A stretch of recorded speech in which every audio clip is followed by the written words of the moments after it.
অনেক গোসল করতো আর অনেক মজা করতো। এই হলো আমার আম্মুর নানি বাড়ি। এই একটা রাস্তা না, এখানে অনেক ধরনের খাবার লাগিয়ে রেখে দিয়েছি। এটা মনে অনেক মিষ্টি আর অনেক ভালো হবে। এটা কিন্তু গরুর দুধ। ওয়ালাইকুম গাইস, কেমন আছেন সবাই? আশা করি সবাই ভালো আছেন। আজকে আমি আমার আম্মুর নানি বাড়িতে যাচ্ছি, এর জন্য আমি অনেক খুশি, আমি অনেক এক্সাইটেড। আমার ভাই অনেক এক্সাইটেড। এখন আমি ভাইয়ের কাছ থেকে শুনবো আমার ভাই কেমন লাগছে আমার আম্মুর নানি বাড়িতে যাচ্ছি। তো ভাই তোমার কেমন লাগছে? আমার খুব ভালো লাগছে। আমার ভাই খুব এক্সাইটেড।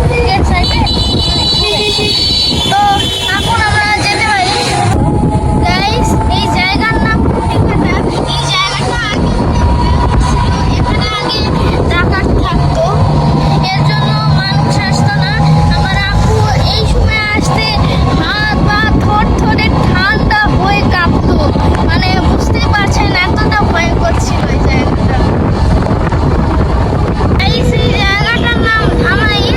এই জায়গায় একটা মাদ্রাসা আছে, যে মাদ্রাসাটায় অনেক ছাত্র অনেক বাচ্চারা পড়ে। এখান থেকে ওরা অনেক সূরা কালামগুলো শিখে। মাদ্রাসা। নানি, তুমি তোমার যে মায়ের বাড়িতে যাচ্ছ না, তোমার কেমন লাগছে? ভালো লাগছে। ও আচ্ছা, নানিকে জিজ্ঞেস করলাম যে নানির কেমন লাগছে, নানির যে নিজের মায়ের বাড়ি যাচ্ছে। নানি বললো যে আমার খুব ভালো লাগতেছে। মানে বুঝতেই পারছেন সবাই খুব খুশি। আমার আব্বু খুব খুশি, আমার আম্মু খুব খুশি, আমার ভাইও খুশি, আমিও খুশি। এখন আমরা এই মাদ্রাসার দিকে যাচ্ছি।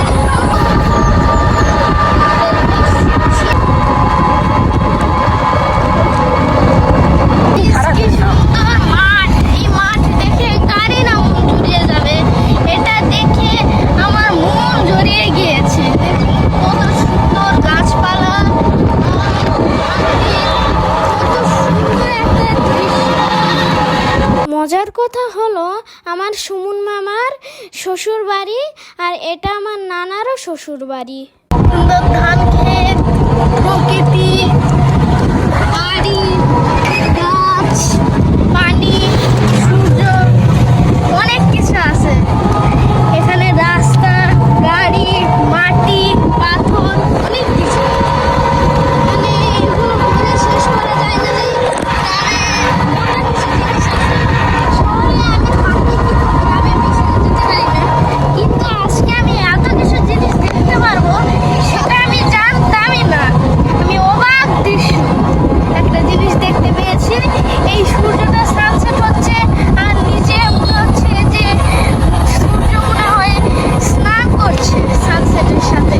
মানে একটা অবাক দৃশ্য, এতটা ভালো একটা দৃশ্য দেখতে পাচ্ছি, এটা আমি কল্পনাও করতে পারিনি। এতটা ভালো লাগছে।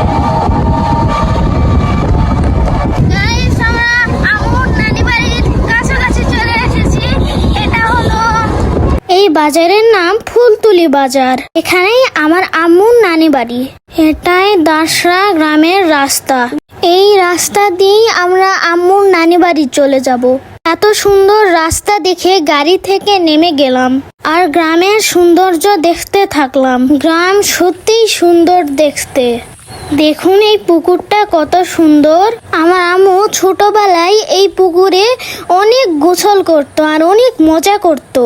এই কথাটা আমার আম্মু আমাকে বলেছে।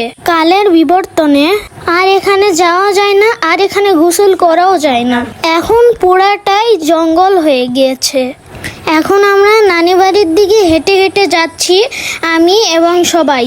এই বাঁশঝাড়ের পাশে আমার নানি বাড়ির মেন গেট। এখন আমরা বাসার ভিতরে ঢুকবো।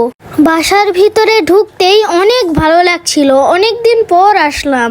দেখুন চীনা হাঁসটা কত সুন্দর লাগছে।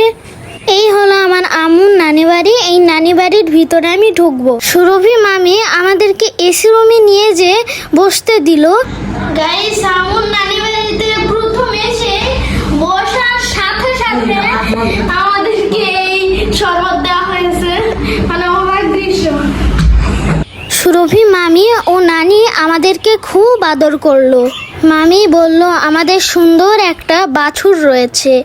এই যে দেখুন, এটা হলো সেই বাছুর। এই বাছুরটা দেখতে অনেক কিউট। আমার এটা দেখে মন ভরে গেল। এটা দেখে আমার খুব ভালো লাগছে। আর এই বাছুরটা অনেক মজা করছে, অনেক লাফালাফি করছে। এটা দেখে আমার ভাইয়াও হাত দিতে চেয়েছে। এই যে আমার ভাইয়া কত সুন্দর করে আদর করলো। এটা দেখে আমিও আদর করতে গিয়েছিলাম, কিন্তু আমি আদর করিনি। আমি গরুর বাছুরের গায়ে হাত দিতে অনেক ভয় পাই, এর জন্য আমি গায়ে হাত দিইনি। এখন নাস্তা করব। নাস্তা করতে দিয়েছে নানি। এই